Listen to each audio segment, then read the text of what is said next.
किसी भी जंग को लड़ने के लिए दो चीज़ें बहुत ज़रूरी होती हैं। एक तो क़ुव्वत इरादी यानी विल पावर, और दूसरा असेंशियल रिसोर्सेज।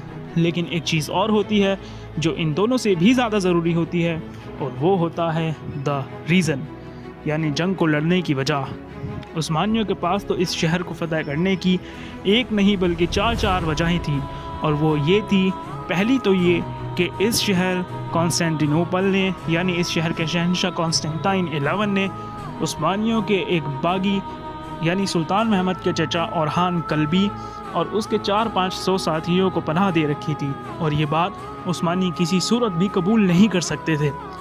दूसरी ये कि उस्मानी तुर्कों का शहंशाह यानी महमद खान इस शहर को उस्मानी सल्तनत का दारुल हुकूमत बनाना चाहता था।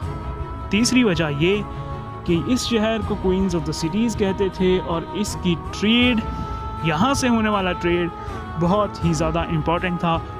ये ट्रेड इम्पॉर्टेंट क्यों था, ये बात हमने आपको पार्ट 1 में बताई है। और चौथी और सबसे अहम वजह ईसाइयों की वफादारी। वो इस तरह कि इस शहर पर कब्ज़े का मतलब था कि उस्मानी सल्तनत में जो ईसाई थे, जो ऑर्थोडॉक्स ईसाई थे, उस्मानी हुकूमत ने उन्हें अपने मज़हब पर चलने की पूरी आज़ादी दे रखी थी। अगर ये शहर कुस्तुनतुनिया उस्मानी सल्तनत के कंट्रोल में आ गया तो ईसाई ऑर्थोडॉक्स उस्मानियों के और भी ज़्यादा वफादार हो जाएंगे। जबकि कॉन्स्टेंटाइन के पास इस जंग को लड़ने की और इस शहर को बचाने की सिर्फ एक ही वजह थी, और वो वजह ये थी कि ये शहर पिछले 1000 सालों में रोमन हुकूमत की दारुल हुकूमत के तौर पर होते होते रोमन सल्तनत की विरासत के तौर पर उसको मिला था। इस एक वजह की वजह से ही इस 49 साल के तजुर्बाकार एक्सपीरियंस्ड शहंशाह कॉन्स्टेंटाइन 11 ने 21 साल के सुल्तान मोहम्मद फ़ातिह से मुकाबला करने का फ़ैसला कर लिया। और इस शहर को बचाने के लिए उसके पास जो सबसे बड़ा उसका एसेट था, जो सबसे बड़ी रिसोर्स थी, वो था शहर का सिक्योरिटी सिस्टम, यानी इसकी दीवारों को बनाने का तरीका। आप देख रहे हैं द रियल हिस्ट्री, और कॉन्क्वेस्ट ऑफ कॉन्स्टेंटिनोपल के पार्ट नंबर 4 में हम आपको यही सब बातें बताने वाले हैं। तो आइए देखते हैं शहर का सिक्योरिटी सिस्टम और समझने की कोशिश करते हैं इन दीवारों को बनाने का तरीका। ज़रा इन दीवारों का स्ट्रक्चर देखिए। सबसे पहले एक 50 फीट चौड़ी और 20 फीट गहरी खाई है, जिसमें ज़मीन के नीचे बिछे पाइप्स के ज़रिए पानी भरा जा सकता था। फिर इसके पीछे एक छोटी दीवार, उसके पीछे एक बड़ी दीवार, और सबसे पीछे एक सबसे बड़ी दीवार जिसकी ऊंचाई, जिसकी हाइट 36 से 100 फीट तक थी। दूसरी और तीसरी दीवार के बीच एक 60 फीट चौड़ा प्लेटफॉर्म भी था, जिसके ऊपर चढ़कर शहर के गार्ड्स, शहर के मुहाफिज आगे बढ़ती हुई उस्मानियों की फ़ौज पर तीरों की बारिश जारी रख सकते थे, और उन्हें शहर के अंदर दाखिल होने से, उनकी एंट्री को शहर के अंदर होने से रोक भी सकते थे। और लिहाजा ऐसा ही आज तक होता आया था।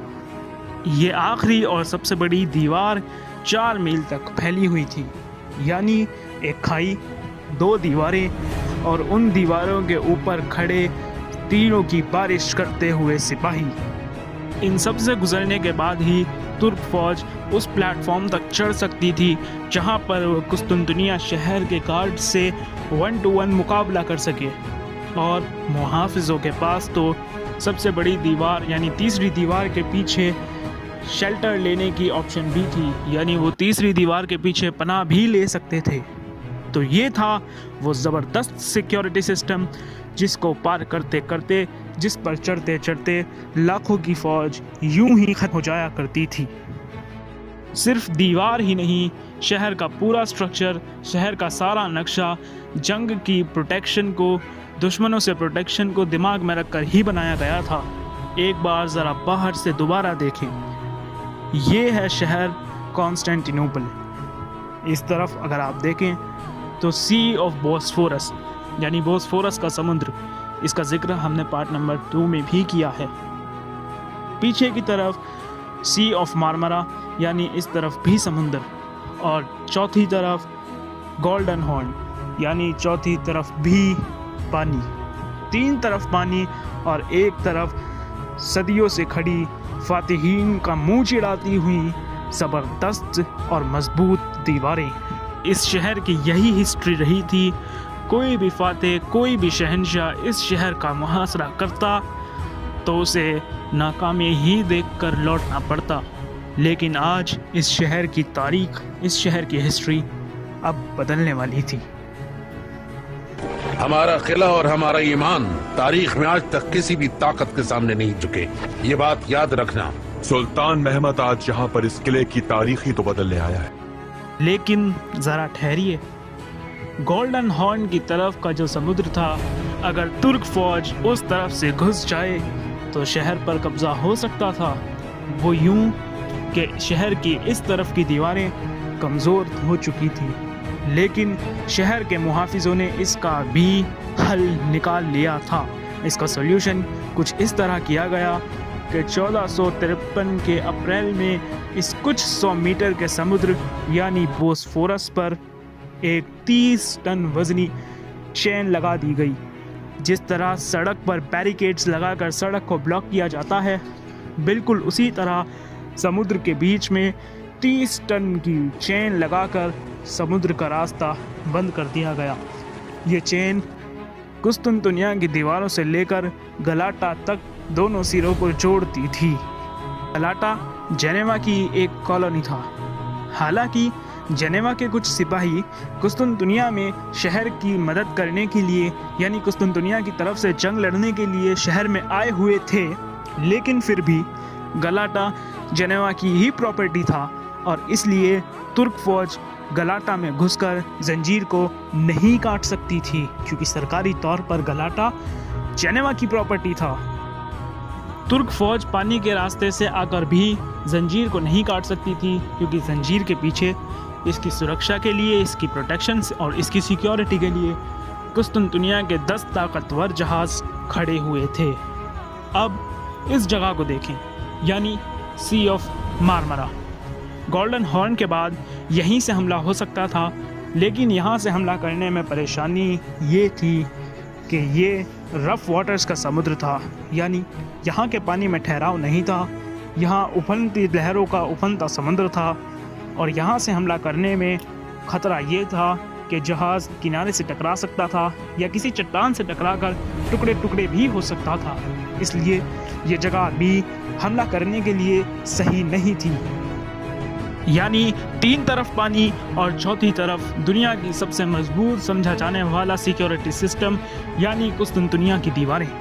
अब आप किस्मत का ये खेल भी देखिए कि इस शहर की हिफाजत कुदरत ही कर रही थी। कुदरती तौर पर यह शहर बहुत ज़्यादा महफूज था। अब कॉन्स्टेंटाइन को सिर्फ ये करना था कि वो ख़ुद को शहर में बंद करके बैठ जाए, और जब दुश्मन यानी तुर्क फ़ौज यानी सुल्तान महमद की फ़ौज जब एड्रिन शहर से 140 मील का थका देने वाला सफ़र करके कुस्तुनतुनिया तक पहुँचे, तो उन्हें लगातार जंग में उलझाए रखे, उन्हें जंग में उस वक्त तक उलझाए रखे जब तक कि उसकी फ़ौज बीमारी, गर्मी और भूख का शिकार होकर वापस लौटने पर मजबूर ना हो जाए।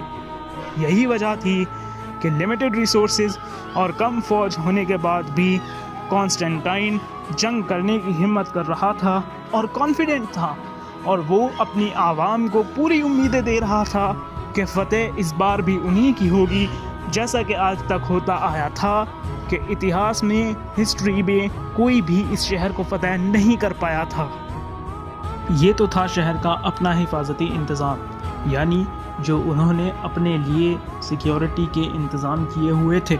लेकिन इसके अलावा एक चीज़ और भी थी, और ये था यूरोप के देशों के साथ शहर का ताल्लुक़। वैसे देखा जाए तो ये शहर कुस्तुनतुनिया उस्मानी सल्तनत के बीच अकेला सा नज़र आता है, लेकिन उस्मानी सल्तनत के बाहर ज़रा यहाँ नज़र डालिए, ये सारा इलाका यूरोप है, और पोप निकोलस V के हुक्म पर एक नई सलीबी जंग का आगाज़ किया जा सकता था, जिसके बाद यूरोप की सारी ताकतों की फ़ौज कुस्तुनतुनिया की मदद करने के लिए शहर के अंदर आ जाती। लेकिन इसके लिए पोप की एक शर्त थी, वो ये कि पोप की फ़ौज कुस्तुनतुनिया की मदद करने के लिए उस वक्त तक नहीं आएगी जब तक कि कुस्तुनतुनिया की ऑर्थोडॉक्स ईसाई की अकीदत को पोप के साथ मिलाकर ख़त्म ना कर दिया जाए, यानी इसके बाद जो ऑर्थोडॉक्स की अलग से पहचान है वो ख़त्म कर दी जाएगी। उन दिनों कॉन्स्टेंटाइन 11 इस शर्त के लिए भी मान गया। इसके बाद पोप की तरफ से एक शख्स जिसका नाम कार्डिनियल आइसोडोर था, वो 200 या 300 तीरंदाजों के साथ कुस्तुनतुनिया पहुंच भी गया और 12 दिसंबर 1452 को हेगिया सोफिया में हिस्ट्री में एक ना भुलाई जाने वाली स्पीच के दौरान दोनों चर्च यानी पोप और ऑर्थोडॉक्स एक हो गए। अब किसी भी वक्त यूरोप से फौज कुस्तुनतुनिया में इनकी मदद के लिए आ सकती थी, लेकिन ऐसा हुआ नहीं।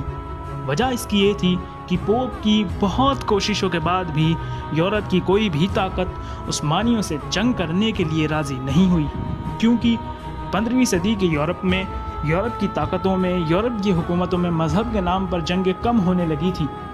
लोगों का मजहबी जोश ठंडा पड़ रहा था। इसकी वजह ये थी कि सलीबी जंगों के दौरान सुल्तान महमद से पहले सुल्तान महमद के वालिद सुल्तान मुराद सानी के दौर में इनको कई बार शिकस्तों का सामना करना पड़ा था, और यही वजह थी कि अब यूरोपियंस पर से पोप का असर ख़त्म होने लगा था।